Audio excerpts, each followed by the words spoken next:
This is what I'm having for lunch today. Leftover quinoa and salmon. Instead of reheating it, I wanted to give them a little life. I sprayed my pan with olive oil, added garlic, tossed in some sweet peppers. Let that saute some before adding my zucchini.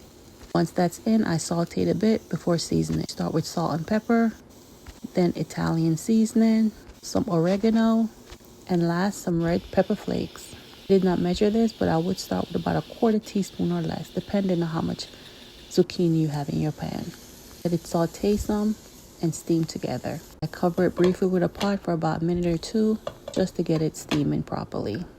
Once that minute was over, I took off the lid and pushed the veggie to the side. I had some quinoa I made earlier this week, but versus warming it up, I wanted to add it to the pot directly. I scoop in the quinoa into the pot and let it marinate all those flavors. The stove should be turned all the way down to do this. Once I saute it around a bit, I'm then going to add my last piece of salmon on top just to heat it through. I made the salmon earlier this week. I wanted to warm it up, so I placed it right on top before sauteing and marinating the veggies with the quinoa. Once that was finished, I lift the salmon back out the pot and then add it right on top of the zucchini with the quinoa. And that was it. And once that's finished, I'm going to go ahead and plate everything up.